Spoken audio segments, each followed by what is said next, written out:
Bueno, entonces, hoy vamos a concentrarnos en esta comunidad, que es la comunidad de macrófitas acuáticas, es decir, que es una de las comunidades que es muy importante en algunos sistemas acuáticos y que justamente vamos a hablar de ellas en varias clases, o sea, en el seminario del viernes y también, bueno, después vamos a ver el rol de estas macrófitas en lo que serían los estados de equilibrio que tienen los sistemas someros, o los regímenes que tienen los sistemas someros, que es un tema que vamos a tratar en un par de clases. Entonces, bueno, ahora nos vamos a concentrar en los distintos tipos de macrófitas acuáticas que podemos encontrar en cuerpos de agua continentales. Entonces, por un lado, tenemos acá en este esquema, como ustedes pueden ver, una zonación de lo que sería un sistema acuático, supónganse una laguna, donde tenemos tres zonas diferenciadas. Un poco esto ya lo habíamos visto, pero ahora lo vamos a ver en el contexto de lo que serían las macrófitas acuáticas, ¿no? Tenemos por un lado lo que sería una zona de ribera, que sería esta zona, digamos, que está donde ya tenemos vegetación terrestre, ¿sí? Donde, digamos, la zona de ribera tiene lo que se llama el epilitoral y el supralitoral, que bueno, que puede haber distinto tipo de vegetación.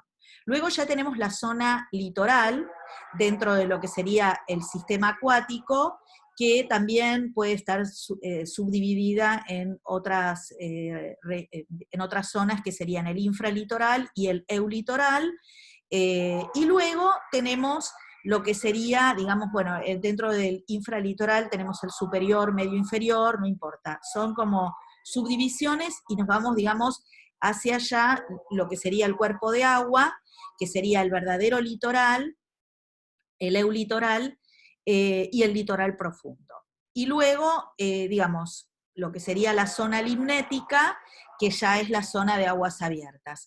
Entonces, en toda esta zona, que sería la zona litoral, podemos tener distintos tipos de macrófitas acuáticas que vamos a ir viendo ahora en esta clase. Acá, digamos, en la zona de ribera, entonces tenemos vegetación terrestre, pero en la zona, digamos, ya infralitoral, podemos tener también que son zonas inundables, o sea que puede haber en una cierta parte de la zona infralitoral algunas plantas que sean como palustres, que estén adaptadas a cierta inundación en determinados momentos, ¿no? Y como pueden ver ustedes acá, en la zona de ribera es donde tenemos árboles, ¿no? Entonces hacia acá vamos teniendo, hacia el cuerpo de agua, vamos teniendo las verdaderas macrófitas acuáticas. Pero es toda una zonación, es todo un gradiente. Entonces hay toda una zona también de ecotono, ¿no? Entonces, ¿cuáles serían los factores más importantes que influyen sobre la estructura de las poblaciones de macrófitas acuáticas? Bueno, vamos a ver distintos tipos de factores. Algunos que son intrínsecos, que dependen de las plantas, y que, bueno, tienen que ver con el genotipo y con el fenotipo. Entonces, por ejemplo, el modo de crecimiento, la velocidad de crecimiento, la longevidad de la planta. Después, por ejemplo, la morfología, o sea, la forma de la planta, el tamaño, la envergadura. ¿De qué manera se implanta? ¿Sí? Si tiene un aparato radicular, o sea, si tiene raíces, cómo se propaga esa planta, de qué manera asimila las sustancias nutritivas, si es a través de las raíces o a través de las hojas, por ejemplo. Después la capacidad que tiene de liberar al suelo y al agua ciertos metabolitos, ¿sí? Que pueden también influir en el crecimiento de otras plantas que están en el ecosistema. La resistencia que tienen a los patógenos o a las condiciones ambientales adversas o extremas, ¿sí? Por ejemplo el frío, la sequía. Esos, digamos, serían factores intrínsecos de la planta, que están determinados por el genotipo, pero bueno, hay características que son fenotípicas, ¿no? Luego tenemos los factores ambientales, cómo es, por ejemplo, la topografía del fondo, o sea, cómo es la pendiente en ese cuerpo de agua, la altura de la columna de agua, es decir, el nivel hidrométrico, la textura del sustrato, es decir, los aspectos granulométricos, la granulometría, cómo es la interfase entre el agua y la tierra, esa zona de ecotono que estábamos hablando, el viento, la acción del oleaje, la velocidad de la corriente, si estamos en un sistema lótico, las variaciones hidrométricas, ¿no? En cuanto a amplitud y en cuanto a frecuencia. Después, por ejemplo, factores físicos y químicos del cuerpo de agua en sí mismo, o sea, que determinan la calidad del agua, ¿sí? Y por último, digamos, tenemos los factores biológicos, que sería, por ejemplo, competencia entre distintas especies, pueden ser competencia interespecífica o también intraespecífica, cuando las plantas empiezan a crecer, o también las interacciones, por ejemplo, con las algas, puede ser, por ejemplo, con las cianobacterias, que las puedan, digamos, puede haber sustancias que liberan, por ejemplo, algunas algas que son tóxicas, que pueden afectar a las macrófitas, como por ejemplo toxinas, o por ejemplo el pastoreo, animales que se alimentan de macrófitas. Esto también, por ejemplo, el pastoreo puede deberse, supóngase, a aves, a mamíferos, ¿sí? Perdón. Bueno, lo que hice fue desconectar el teléfono. Entonces, estos serían los factores que dijimos, que son los intrínsecos, los ambientales y los biológicos. Ahora vamos a ver qué tipos de macrófitas tenemos en los cuerpos de agua. Tenemos las macrófitas arraigadas emergentes, ¿sí? Como esta, ahora vamos a ir viendo una por una. Después tenemos las macrófitas que también son arraigadas, pero son sumergidas. Las macrófitas que son arraigadas, pero tienen una lámina flotante. Y las macrófitas que son libremente flotantes. Vamos a ver estos 4 tipos de macrófitas. Hay una cosa que es común a todas las macrófitas acuáticas, y es que tienen un tejido especializado que se llama aerénquima.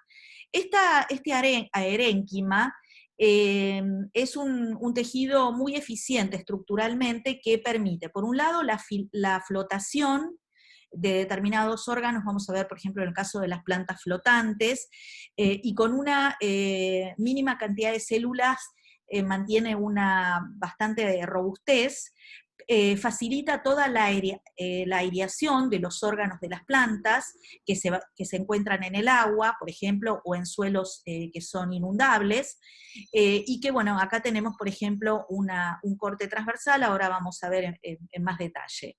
Entonces, este aerénquima está formado por células que tienen distinta forma, pero frecuentemente son estrelladas o lobuladas y tienen espacios intercelulares muy grandes que se llaman lagunas o cámaras. Y estas lagunas pueden llegar a constituir hasta un 70% de todo el volumen, ¿sí? Y el aerénquima se encuentra en las macrófitas acuáticas de manera continua, desde las raíces hasta las hojas, ¿sí?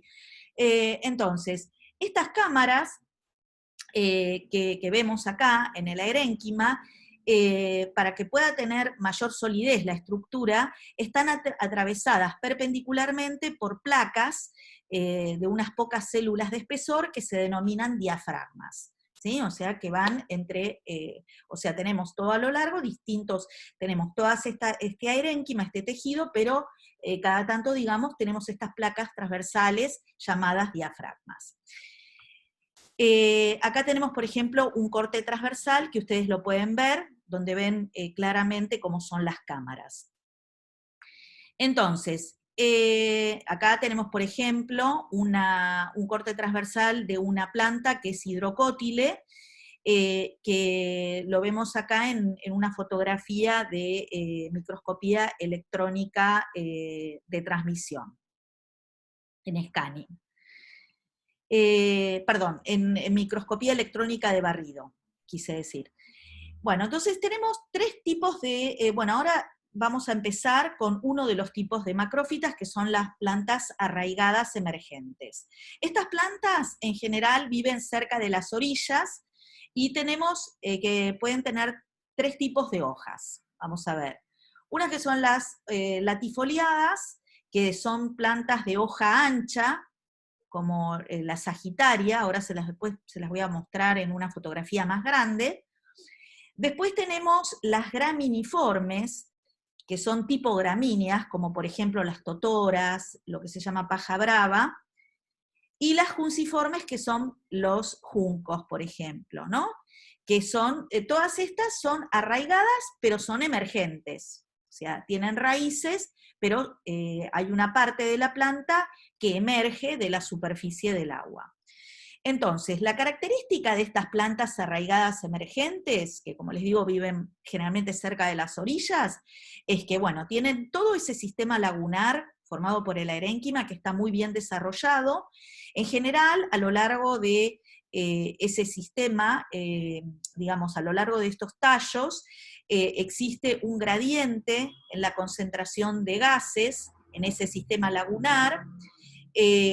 La respiración de las raíces justamente va a depender de del oxígeno que se produce por fotosíntesis y se va a conducir por el sistema lagunar hacia las raíces, o sea, hay toda una conducción a través de la erénquima del oxígeno que va a permitir oxigenar las raíces que están enclavadas en un terreno que puede ser, en general, puede ser, el sustrato puede ser anóxico en el fondo, digamos. Estas plantas, entonces, bueno, van a intervenir los diafragmas, que van a estar tanto en la parte que está sumergida de la planta como en la parte aérea. La cutícula de estas plantas en general es bien gruesa, está bien desarrollada, y la transpiración está reducida, digamos, a la zona de los estomas, ¿no? Que en general se encuentran abiertos y, bueno, hay una evapotranspiración bastante importante. Entonces, y muchas de estas plantas están bien adaptadas a los cambios hidrológicos, a los cambios en la columna de agua. Y puede haber momentos, digamos, tenemos plantas que, o sea, las plantas arraigadas pueden elongar ciertas partes de la planta justamente cuando hay cambios hidrológicos. Entonces, algunas de las fotografías que vemos, por ejemplo, ejemplos de plantas arraigadas emergentes como Schenoplectus, esto es lo que habitualmente llamamos juncos, aunque en realidad en términos así generales se las llama juncos, ¿no? Pero no es el género Juncus, sino que, por ejemplo, en este caso, en la fotografía que les estoy mostrando, es el género Schenoplectus, pero bueno, es la que nosotros, por ejemplo, tenemos más representada acá en muchas de las lagunas. Después tenemos la tifa, que es lo que se llama vulgarmente como totora, y Sagitaria es la otra que les había mostrado que tiene hoja ancha. O sea, tenemos un ejemplo de cada una de estas, ¿no? O sea, una latifoliada, que es Sagitaria, una que es tipo graminiforme y la otra que es junciforme.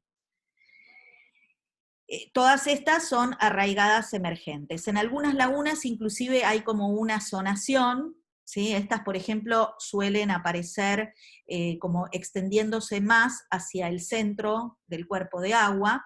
Estas están más en la zona más litoral, más cercana, digamos, a lo que sería la zona litoral, ¿no? Y acá tenemos una fotografía en donde se ven justamente todo un gradiente de plantas arraigadas emergentes de distinto tipo, con hojas latifoliadas, junciformes, graminiformes. Como les dije anteriormente, entonces, se produce, digamos, bueno, las plantas, la parte verde de la planta, tanto en la parte que está emergente, como la parte que está sumergida, produce fotosíntesis, entonces hay el oxígeno que se produce por fotosíntesis, se transmite por el sistema lagunar, y de esa manera llega a las raíces. Y las raíces entonces pueden oxigenarse porque bueno, si no, de lo contrario no podría ser porque viven en sedimentos que son anóxicos.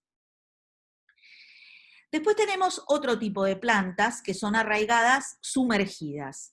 Y estas, a diferencia de las anteriores, tienen los tejidos vasculares muy reducidos, la cutícula es muy delgada, ¿sí? Las hojas en general tienen muy pocas células de espesor, tienen los cloroplastos en los tejidos superficiales, y en general las hojas son acintadas, fenestradas, o sea, como con ventanitas, multipartidas. Bueno, es bastante frecuente observar en las plantas arraigadas sumergidas lo que se llama heterofilia, que es, o sea, en el mismo tallo, ¿no? Puede haber distintas formas, o en el mismo pecíolo puede haber hojas de distintas formas.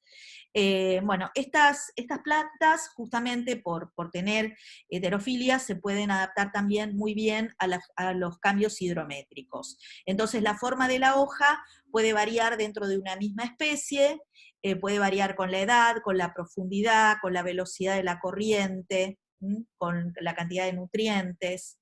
O sea que podemos tener, como ven acá, por ejemplo, esta es Eichhornia, donde tenemos, fíjense, esta es una hoja en la misma planta, la forma de una hoja emergente y la forma de una hoja en la parte sumergida, ¿no? Bueno, ejemplos de plantas arraigadas sumergidas, ustedes deben conocer la elodea, por ejemplo, que se usa mucho en los acuarios. O sea, estas están arraigadas al fondo, pero, digamos, la planta en general se encuentra sumergida, ¿no? Esta es elodea, esta es Egeria, otro género, Myriophyllum, que esta se llama, vulgarmente le llaman cola de zorro, que también se encuentra muy desarrollada en muchas lagunas pampeanas, al igual que Ceratophyllum.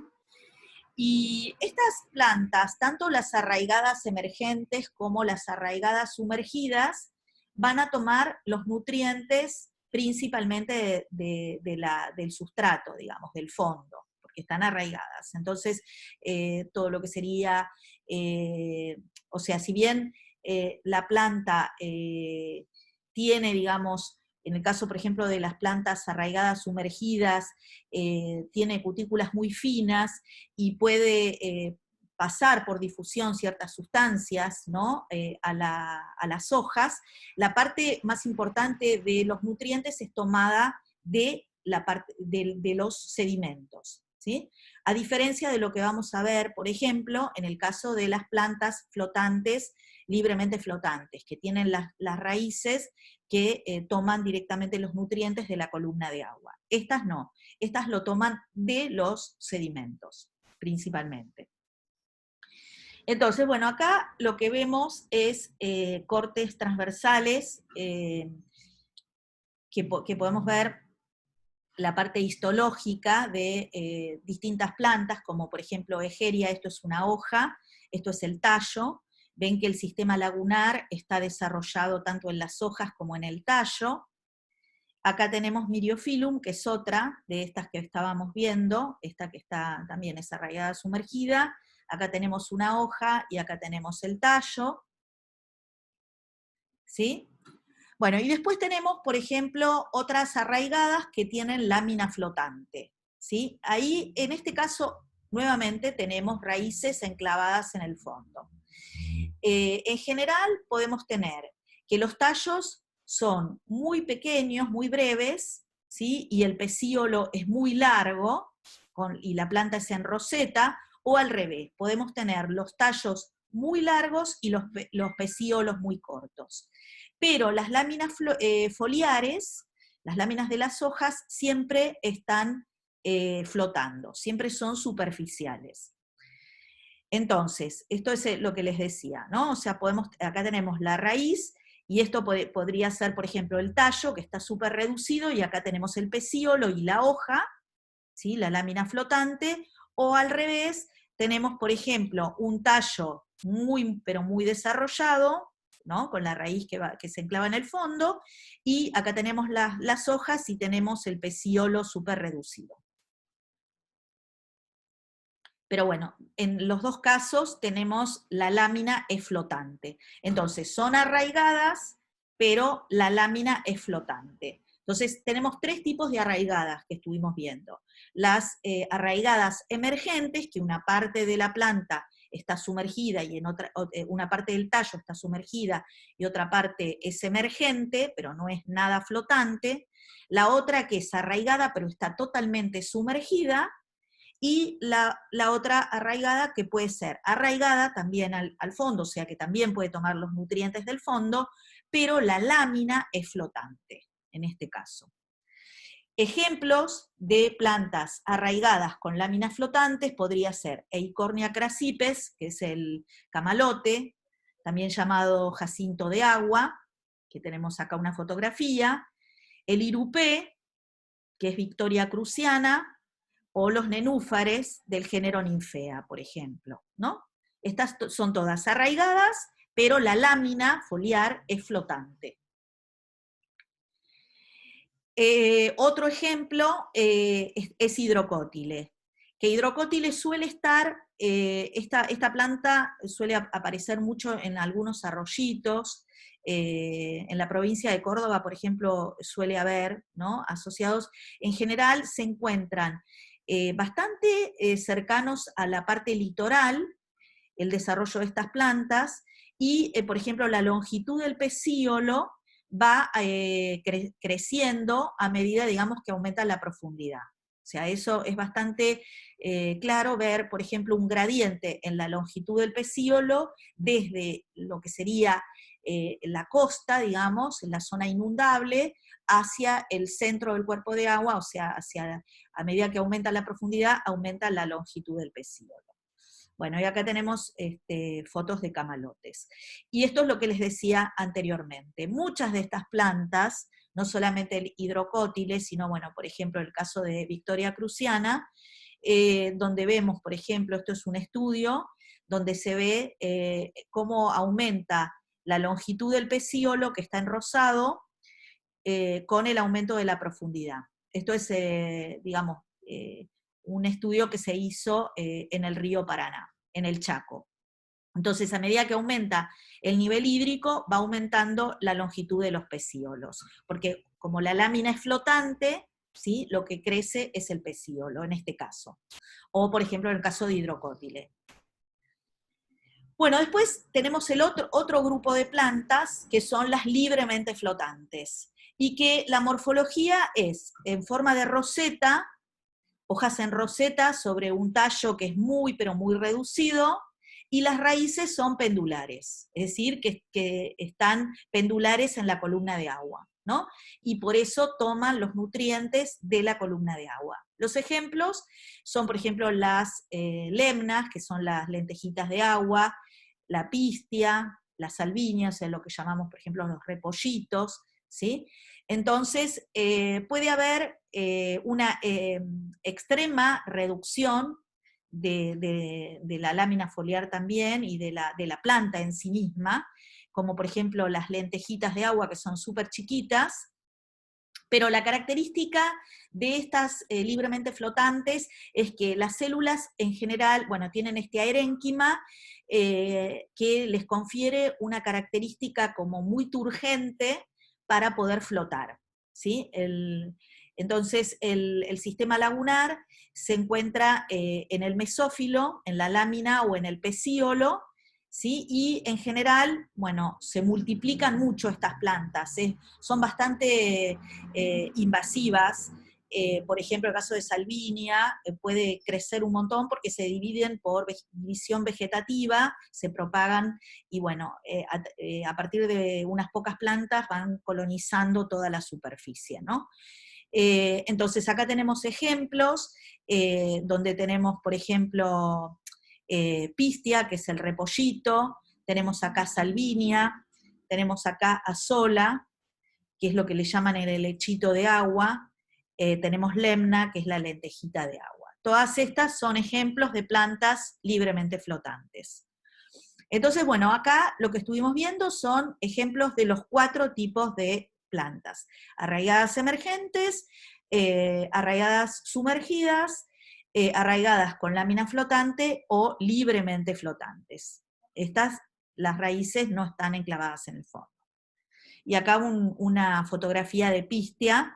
Fíjense, esto es creo que es la Reserva Costanera Sur, una foto que sacamos una vez, donde Pistia había colonizado tremendamente todo el cuerpo de agua, una de las lagunas que se encuentra en la reserva, y fíjense el desarrollo que tienen las raíces, y como les decía, las plantas son en roseta y las hojas muy, muy turgentes, ¿sí?, que les permiten flotar.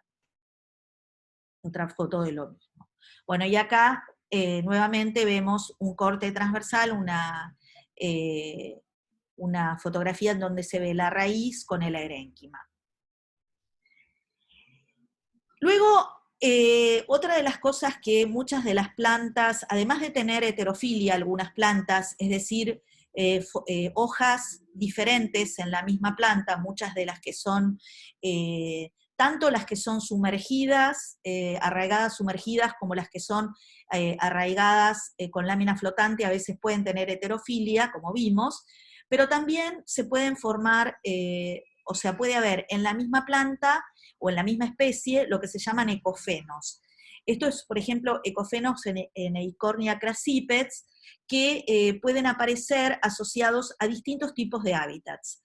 Por ejemplo, esta forma, que es la forma elata, ¿sí?, que se dan en plantas en general viejas, que están creciendo en zonas, ahora les voy a mostrar una fotografía, que son zonas con muy poco espacio.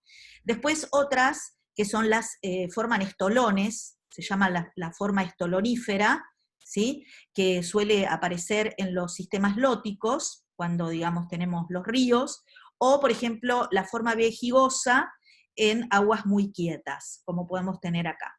Y acá algunas fotografías, ¿no? Entonces, acá estaría esta forma, que es la forma de lata. Acá en la parte, digamos, del río, esta forma estolonífera que veíamos acá, y la forma vejigosa que suele aparecer también en aguas muy, muy quietas, ¿no? Como puede ser un brazo de un río, o un remanso, una zona con velocidad de la corriente muy baja. Entonces, bueno, es como que la planta cambia su morfología de acuerdo a las condiciones del hábitat. Pero estamos dentro de la misma especie. Bueno, y ahora vamos a ver algunas cuestiones más enfocadas en aspectos ecológicos, cómo las plantas flotantes determinan también la estructura de las comunidades en la columna de agua, ¿sí?, en el cuerpo de agua, o sea, afectan profundamente a algunas de las comunidades, al plancton, a los invertebrados que viven asociados a ellas, a las características ambientales de los cuerpos de agua, por ejemplo, la penetración de la luz, la concentración de oxígeno. Esto, por ejemplo, les voy a dar algunos ejemplos. Esto es la Laguna Grande, en la reserva de Otamendi, que hoy es Parque Nacional Ciervo de los Pantanos, y en esta laguna suele haber una concentración, suele haber en determinados momentos un desarrollo de plantas flotantes, libremente flotantes, muy grande. Esto lo vamos a ver en otra clase. Este sistema acuático cambia mucho de acuerdo al nivel hídrico, y entonces hay periodos en los que dominan las plantas flotantes, libremente flotantes, como en esta fotografía. Hay otros periodos en donde predominan las plantas arraigadas sumergidas. Se han visto otros periodos en donde tenemos menos macrófitas y tenemos mayor desarrollo de fitoplancton e incluso floraciones. Bueno, fue un periodo en el cual nosotros estábamos realizando experimentos, en el cual gran parte de la laguna estaba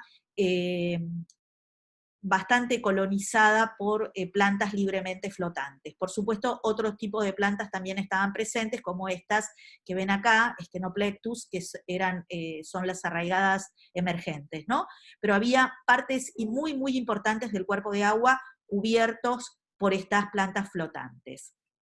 Entonces, hicimos unos experimentos en este cuerpo de agua para ver, en este momento, digamos, que la laguna estaba totalmente cubierta por plantas flotantes, ¿qué pasaba cuando estas plantas desaparecían, ¿no? Ya sea porque estamos en un periodo donde las plantas se mueren, porque puede ser, por ejemplo, por heladas en el invierno, o puede ser porque el viento, como son libremente flotantes, las mueve y las corre, entonces hay un descenso en la cantidad de plantas. Entonces, ¿cuáles son los cambios que se producen en la columna de agua? Entonces hicimos experimentos, bueno, en realidad en este experimento en particular yo no participé, sino colegas de mi laboratorio, en donde se colocaron mesocosmos que estaban enclavados en el fondo de la laguna, y se hicieron distintos tratamientos. Tratamientos en los cuales se removieron completamente las macrófitas flotantes, otro experimento en el cual se dejaron estas plantas flotantes, y otro experimento en el cual se colocó una media sombra que reproducía exactamente la misma atenuación de la luz que la cobertura de estas plantas flotantes. Una cosa importante es que estas plantas flotantes atenúan hasta, cuando la densidad es tal como la que ven en la fotografía, atenúan prácticamente un 99% de la luz que incide en la superficie. Es decir, si nosotros medimos con un fotómetro sumergible la penetración de la luz en la columna de agua, ya en el primer centímetro tenemos una atenuación de un 99%, es decir, entra prácticamente un 1% de la luz incidente en superficie, o sea que provocan una enorme atenuación de la luz. Entonces lo que quisieron acá mis colegas investigar es justamente el efecto de la atenuación de la luz debida a las plantas flotantes. Y se hizo un tratamiento en el cual se reproducía esa atenuación de la luz con una media sombra que atenuaba también un 99%. ¿Por qué se hizo este tratamiento? Porque, bueno, porque lo que se quería ver era el efecto de la atenuación de la luz, no otros efectos que pudieran estar causando las plantas flotantes. Por eso este tercer tratamiento, bueno, o mejor dicho, 2 tratamientos y un control, para ver qué era lo que pasaba. Entonces, vamos a ver acá que, bueno, la característica de estas dos, ¿no? De estas dos clausuras es Profe, que, perdón, una pregunta antes de que siga, para terminar de entender. El tratamiento que se le ponía a la media sombra era como para simular una presencia de menor densidad de macrófitas. no, para simular la misma atenuación de la luz con la densidad natural. Ah, la misma, ok, La misma, sí. ok, O ok. sea, eran, en realidad, podríamos decir que la condición en ese momento natural, podríamos decir que sería esta, ¿no? Porque todo estaba cubierto por plantas flotantes.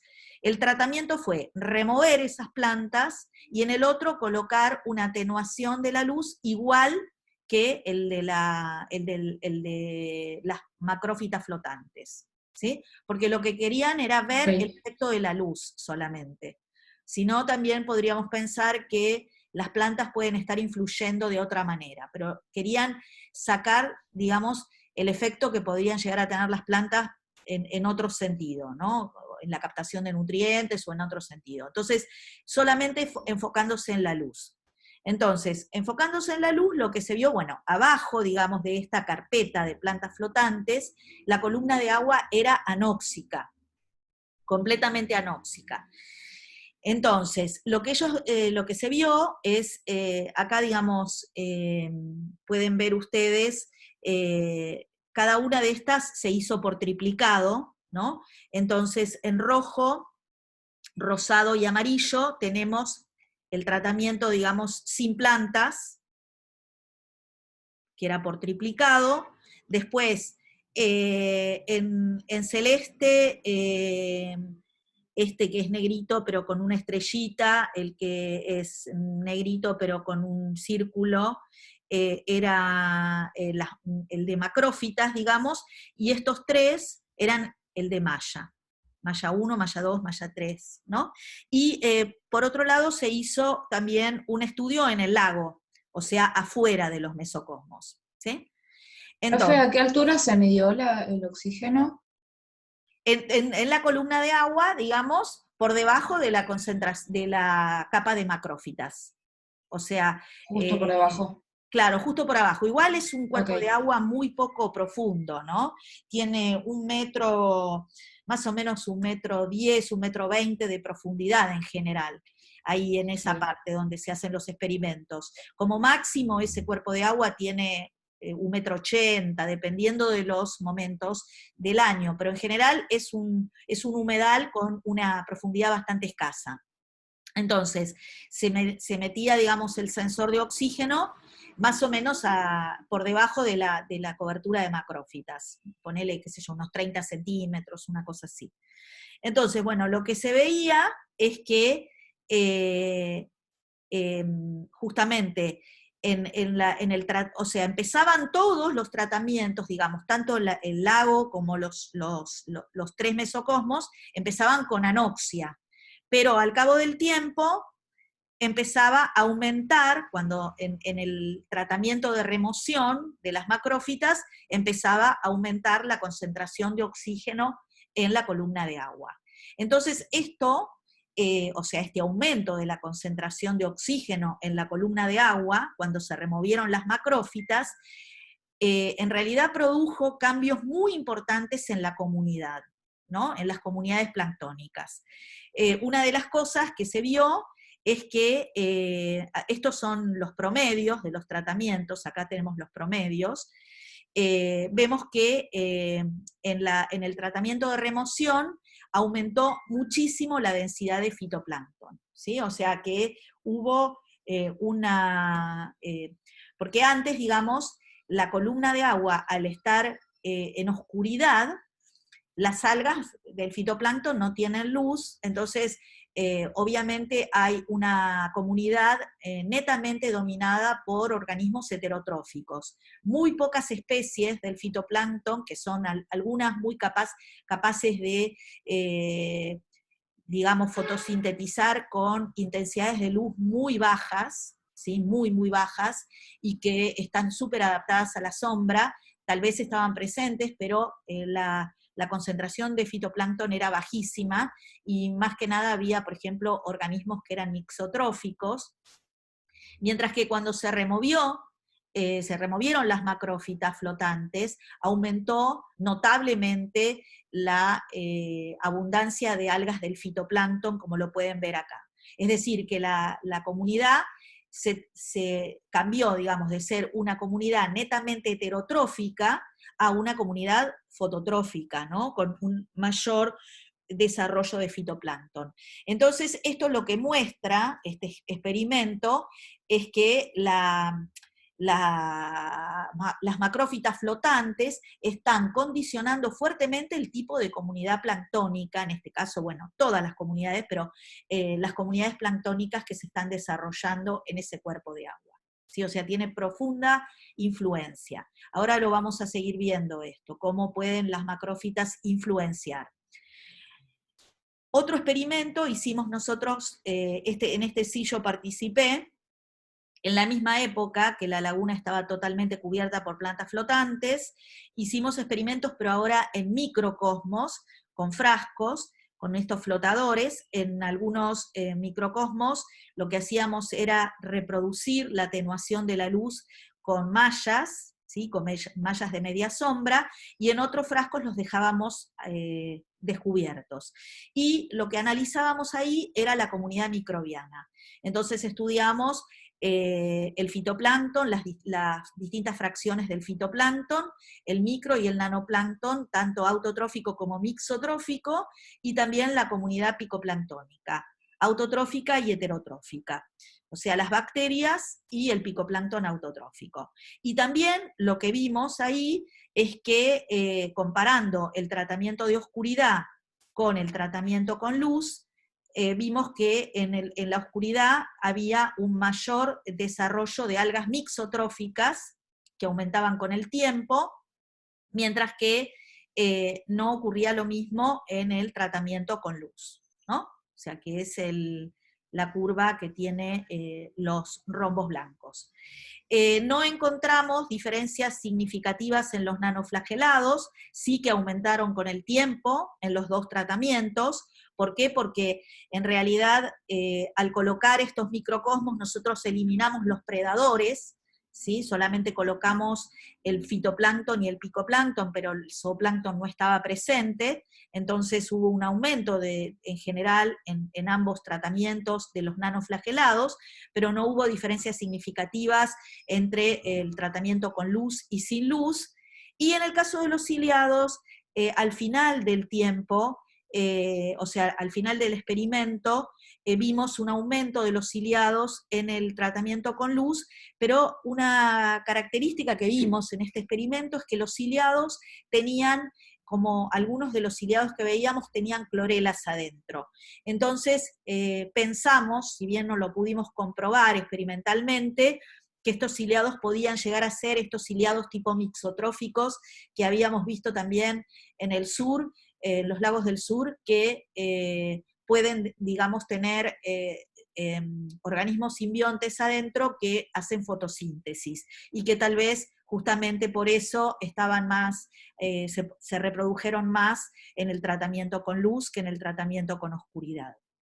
Entonces, bueno, vimos que también a nivel de la comunidad microbiana hubo un efecto de la atenuación de la luz dada justamente por las macrófitas. En este caso, el tratamiento lo hicimos con media sombra porque lo que queríamos ver era el efecto de la atenuación de la luz, nuevamente, no el efecto de la macrófita en sí per se, digamos, ¿no? Sino cómo las macrófitas flotantes están atenuando fuertemente la luz, de tal manera condicionando la fotosíntesis y por ende teniendo un efecto muy fuerte sobre la concentración de oxígeno en la columna de agua, que lleva a la anoxia, que era lo que vimos antes. Profe, Sí, ¿podés volver a la anterior? ahí está. Sí, te puedo pedir si no me explicas esto de que en la condición de sombra hay mayor algas mixotróficas. Claro, nosotros lo interpretamos en el sentido de que, bueno, empezaron a aumentar, digamos, adentro de los microcosmos, empezaron a aumentar tanto los nanoflagelados como las algas y los ciliados porque no tenían los predadores. Eso por un lado, ¿no? Se aumentaron. Pero las algas que eran mixotróficas, que son capaces de ingerir bacterias, ¿sí? Que hacen fagotrofia, aumentaron más en el tratamiento con oscuridad. Y nosotros lo atribuimos a que competían mejor frente a otras algas en condiciones de oscuridad porque tienen la posibilidad de ingerir presas, además de hacer fotosíntesis. O sea, son algas que hacen fotosíntesis, estas eran criptomonas, ¿no? Las que vimos. Entonces, hacen fotosíntesis, pero además tienen la capacidad de ingerir presas. Entonces, frente a otras algas, las que aumentaron más fueron las mixotróficas, porque en oscuridad, porque eran las que realmente podían mantenerse porque no había luz. ¿Se entiende? Sí, perfecto. Claro, tiene sentido. Bueno, entonces, estos son solo ejemplos de unos experimentos que hicimos con micro y con con mesocosmos, pero es simplemente como para mostrarles que, por ejemplo, las plantas flotantes pueden ejercer un efecto muy importante en el cuerpo de agua, estructurando las comunidades, ¿no? En este caso me focalicé en las comunidades planctónicas. Vamos a ver en la clase de equilibrios alternativos de sistemas someros, que también influyen en un montón de cuestiones relacionadas con la claridad del agua, que esto lo vamos a ver en otra clase. Bueno, y otro, por ejemplo, esto es un estudio de Jeppesen y colaboradores, donde vemos cómo se modifica la trama trófica también, y el flujo de energía en presencia de, acá, macrófitas sumergidas son. Entonces, acá tenemos distintas cajitas, ¿no? Entonces, vemos el zooplancton, acá tenemos el fitoplancton, acá tenemos dos fracciones de tamaño del zoo, lo que sería el microzooplancton, menos de 140 micrones, y el macrozooplancton, más de 140 micrones. Acá tenemos dos componentes, copépodos y cladóceros, perdón, acá copépodos y rotíferos, acá cladóceros y copépodos, en el macro. Después acá tenemos, acá digamos, lo que serían los copépodos, serían las larvas, ¿no?, de copépodos, o las larvas naupli, o los copepoditos, ¿no?, porque estarían formando parte del microzooplancton, y acá estarían formando parte del macrozooplancton los adultos. Y acá tenemos el bacterioplancton, los nanoflagelados heterotróficos, los ciliados, y el fitoplancton con las tres fracciones de tamaño, el pico, el nano y el microfitoplancton. Entonces, y acá lo mismo, pero con macrófitas. Entonces, fíjense que hay varias cosas que cambian, ¿no? Cómo fueron interpretados estos cambios.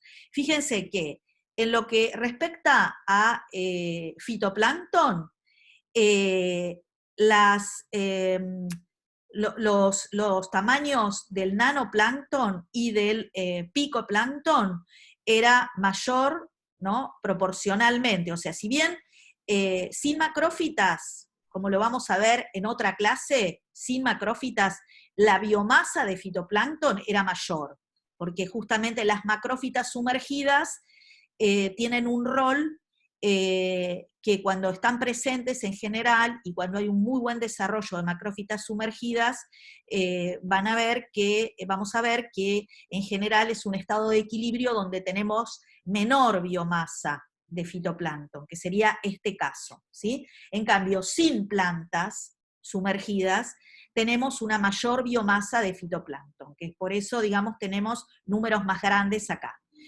En términos generales, entonces vamos a tener sin plantas más fitoplancton, acá vamos a tener menos fitoplancton con plantas sumergidas, pero además una mayor proporción de las fracciones de tamaño menores, es decir, una mayor proporción de pico y de nanoplancton, en comparación con la fracción mayor. Eso por un lado. Por otro lado, ¿por qué es esto? Porque cuando empieza a desarrollarse el fitoplancton, ¿no? Y tenemos una gran biomasa de fitoplancton, en general aumenta mucho también las fracciones de tamaño de algas más grandes, ¿sí? Puede haber floraciones de especies que son grandes, entonces proporcionalmente tenemos una mayor proporción de microfitoplancton.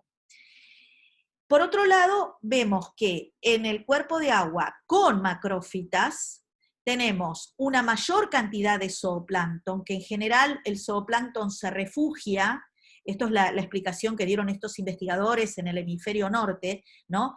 El zooplancton se refugia en las macrófitas y entonces es menos predado, y en general tenemos una mayor proporción de zooplancton grande, ¿sí? En este caso, copépodos y cladóceros del macrozooplancton, dentro del microzooplancton, digamos, una mayor proporción de copépodos, porque son los estadios larvales del microzooplancton.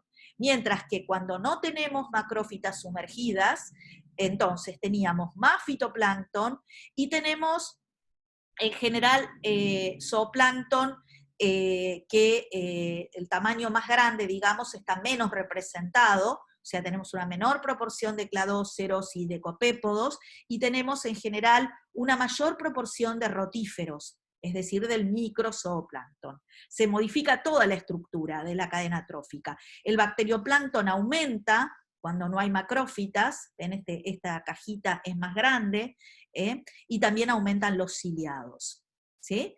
comparativamente con el sistema que tiene macrófitas sumergidas. Entonces, Profe, perdón, hay algo que no entiendo. ¿Por qué cuando no tenemos macrófitas y la fracción de fitoplancton del micro, ponele, es mayor?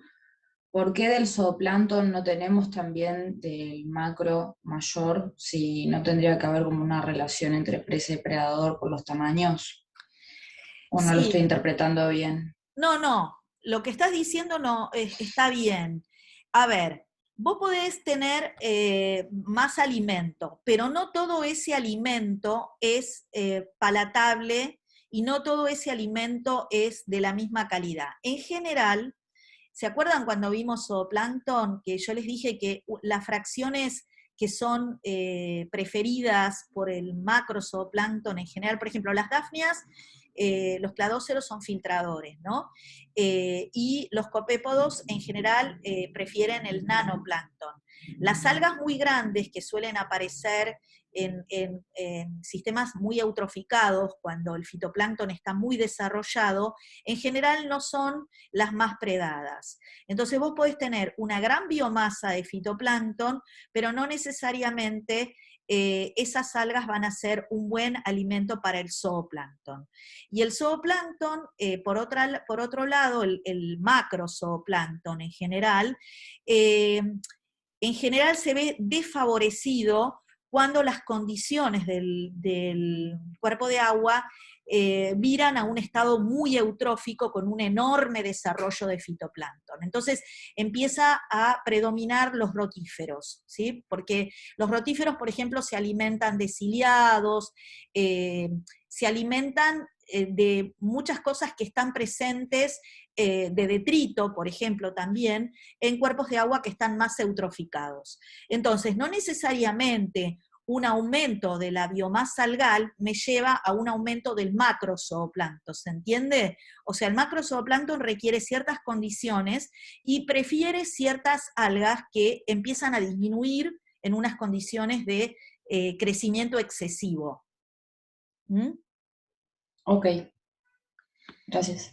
Entonces, bueno, esto es, digamos, un estudio que se hizo en lagos de Dinamarca, pero que un poco reproduce lo que puede llegar a pasar, que lo vamos a ver un poco más en detalle, con esto de los sistemas o los regímenes de equilibrio, ¿no? O sea, donde un cuerpo de agua pasa de tener una condición de aguas claras, una buena condición ecológica con plantas sumergidas que van oxigenando y que van permitiendo una buena penetración de la luz, a medida que, por ejemplo, el cuerpo de agua va recibiendo nutrientes, ese cuerpo de agua van aumentando las algas del fitoplancton y todo ese cuerpo de agua, bueno, tiende a un equilibrio de aguas turbias, que sería como el estado sin macrófitas que estamos representando a la izquierda, ¿sí? Que vamos a volver sobre esto.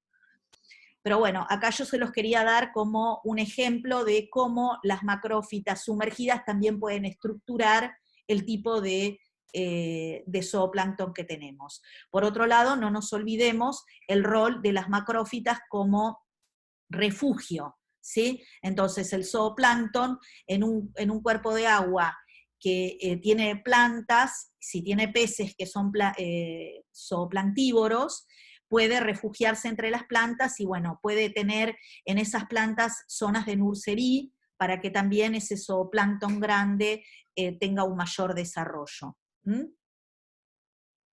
Bueno, y por otro lado, también las macrófitas, o sea, están cumpliendo una serie de funciones, ¿no?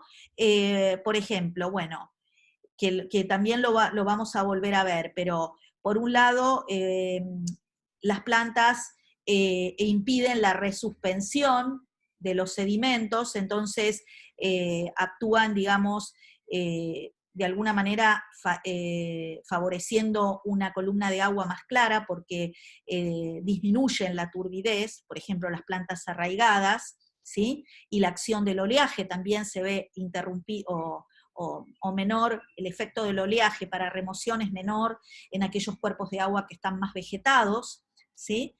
Por otro lado, tienen una función o sea, son sustrato para que colonice el perifitón, y entonces el perifitón, que ya lo vieron, también tiene muchas algas que aumentan la producción primaria, pueden, digamos, ser refugio para el zooplancton, pueden ser refugio para invertebrados, ¿sí? En algunos casos pueden también, en algunos cuerpos de agua, ser refugio para los peces planctívoros, ¿sí? Entonces, van a actuar como refugio y como sustrato, ¿sí? Entonces, en general, podemos tener que el rol de las macrófitas influye tanto en factores físicos, como puede ser por esto de la resuspensión, eh, y la penetración de la luz, por ejemplo, como en cuestiones biológicas, ¿sí? O sea, tanto en competencia como en sustrato para otras comunidades, como en refugio. O sea que van a tener un rol muy importante en la estructuración de las comunidades y también en las propiedades limnológicas. Profe, y también me imagino que en el tema de los nutrientes deben generar variaciones, ¿no? Totalmente, porque muchas de las plantas, como dijimos, toman los nutrientes directamente de los sedimentos y otros los toman de la columna de agua. Y entonces las que lo toman de la columna de agua están compitiendo con las algas, por ejemplo, ¿sí? Porque toman, con sus raíces toman de la columna de agua. Entonces sí, por supuesto, y además interceptan los nutrientes que llegan por escurrimiento superficial, las que son arraigadas. Por ejemplo, todo lo que sería las plantas arraigadas emergentes, que hacen, por ejemplo, todo un anillo, son las primeras que interceptan todos los nutrientes que pueden llegar por escorrentía. Entonces, bueno, también influyen fuertemente. Disminuyen, por ejemplo, la concentración de nutrientes en la columna de agua. Bien, entonces, vamos a ver que esto lo vamos a ver en la próxima clase, pero se los comento porque hay un estudio de Janssen que actualmente define como 4 estados estables en los lagos someros de acuerdo a los productores primarios dominantes. Uno, por ejemplo, dominado por macrófitas sumergidas, otro dominado por plantas flotantes, es otro estado de equilibrio, otro dominado por macrófitas arraigadas emergentes, y otro estado dominado por fitoplancton. Y entonces, estos cambios en los productores primarios van a afectar a todos los servicios ecosistémicos de los cuerpos de agua, porque, bueno, para, digamos, como soporte, como provisión, como para regulación, y también culturales, ¿no? Para recreación. Entonces, igual sobre esto vamos a volver en otra clase. O sea que acá tenemos los distintos estados que les acabo de mencionar, con, en el caso, el primero, macrófitas sumergidas, en el segundo, las macrófitas arraigadas emergentes, en el tercero, plantas flotantes, y en el cuarto, dominado por fitoplancton. Y vamos a ver que esto cambia las características de la columna de agua y también los servicios ecosistémicos. Y por otro lado, vemos que las plantas acuáticas tienen un rol muy importante en la restauración y la fitorremediación. Y esto es lo que también quería mencionarles, porque lo vamos a ver en el seminario. De tal manera que las plantas, como yo les decía, las plantas acuáticas, disminuir la cantidad de nutrientes que ingresan al cuerpo de agua y también la cantidad de contaminantes, ¿no? Entonces, son muy utilizadas justamente en la rehabilitación de ambientes, como puede ser, por ejemplo, la rehabilitación de arroyos, como vamos a ver el viernes, y también se utiliza en la elaboración, en la construcción de humedales artificiales para, por ejemplo, para tratamiento de efluentes, ¿sí? Y también se utilizan las plantas acuáticas en la restauración de sistemas lénticos, por ejemplo. porque tienen un rol benéfico. ¿Mm? Entonces, los humedales artificiales que en general se construyen son ecosistemas artificiales que tienen la capacidad de tratar y remover los contaminantes de los efluentes, ¿no?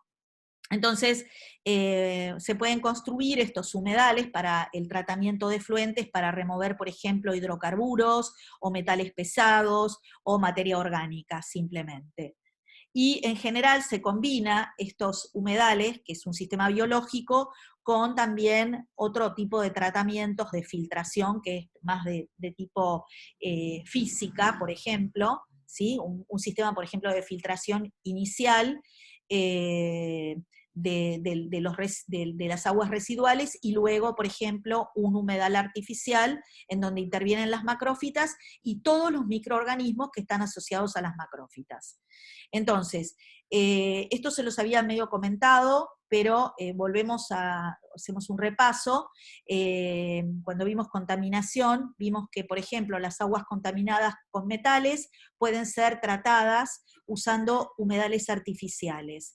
Entonces, por ejemplo, las plantas, ¿en qué intervienen? Por un lado, bueno, hacen como una especie de filtro, ¿sí? Donde quedan retenidas partículas. Ahí, por ejemplo, también se sedimentan muchas partículas que están en suspensión, que van a traer contaminantes, como pueden ser, por ejemplo, los metales pesados. También tienen un mecanismo de adsorción, ¿sí? Se absorbe en los metales en parte de la planta. Se pueden incorporar inclusive al material de la planta, a los tejidos de la planta, y también actúan los microorganismos asociados a las plantas, por ejemplo, con distintos procesos biogeoquímicos, también existe una actividad bacteriana asociada, entonces, a las plantas, que contribuye a disminuir la cantidad de contaminantes que sale de ese humedal artificial, ¿sí? O sea, ingresa el agua al humedal artificial y luego va a salir el agua con una mejor calidad, porque actúan las plantas con en distintos procesos, digamos, se van reteniendo esos contaminantes. Y, por ejemplo, se han usado, y se están usando para fitorremediación en las plantas arraigadas emergentes, como por ejemplo Schenoplectus, que es lo que llamamos junco. Hay grupos que están trabajando justamente en la remoción de metales por parte de esta planta, que tiene la capacidad de acumular zinc. ¿Mm? Siempre cuando una planta, o sea, las plantas se ha visto que tienen la capacidad de remover distintos tipos de contaminantes, pero hay que tener presente que tienen un límite, porque, por ejemplo, cuando la concentración de metales, por ejemplo, es muy alta, la planta puede acumular zinc hasta un punto, ¿no? Y luego, si aumenta, se produce una traslocación de metal en la planta, y se puede llegar a alcanzar una concentración que ya pasa a ser tóxica para la planta. Entonces, la planta se puede morir, ¿no? O sea, que no es que es algo que puede, digamos, controlar en una concentración elevadísima, sino que, bueno, se utilizan para fitorremediación, pero la planta tiene una cierta sensibilidad. Bueno, y también se construyen, por ejemplo, islas flotantes, como estas que están en esta fotografía, donde ustedes pueden ver, en estas islas están las plantas, donde las raíces de las plantas van a absorber nutrientes, y también proporcionan las plantas superficies en sus raíces y en sus rizomas para que haya toda una comunidad microbiana que va mejorando también la calidad del agua. Por otro lado, también estas islas flotantes producen sombra y disminuyen la proliferación del fitoplancton, ¿no? Y además, en muchos casos se ha visto que proporcionan hábitats para las aves acuáticas y también zonas de reproducción para los peces. Entonces, bueno, en algunos lugares se están probando este tipo de cosas para mejorar la calidad del agua de los sistemas que están muy eutroficados. Se trabaja con distintas cosas. Por ejemplo, en nuestro laboratorio también hay uno de los chicos que trabajan en limnología, que es Rodrigo Sinistro, está trabajando en restauración, y bueno, él trabaja también con ciertas estructuras que se colocan, por ejemplo, en los lagos urbanos, que favorecen el desarrollo de zooplancton, y entonces de esa manera hay una mayor predación y también contribuyen a mejorar la calidad del agua.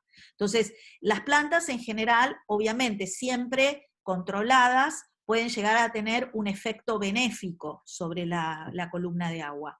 Pero por supuesto, si tenemos plantas flotantes que cubren todo el cuerpo de agua, eso ya no es favorable, porque como vimos antes, tenemos una columna de agua anóxica, ¿no? Que no permite el desarrollo de una comunidad que esté sustentada con productores primarios, y también se ven afectados muchos organismos que, bueno, que no pueden vivir en condiciones de anoxia. ¿Está bien?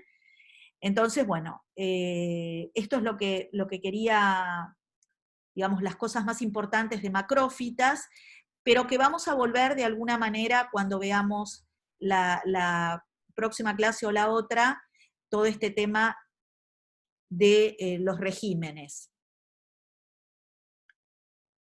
No sé si tienen preguntas sobre la clase.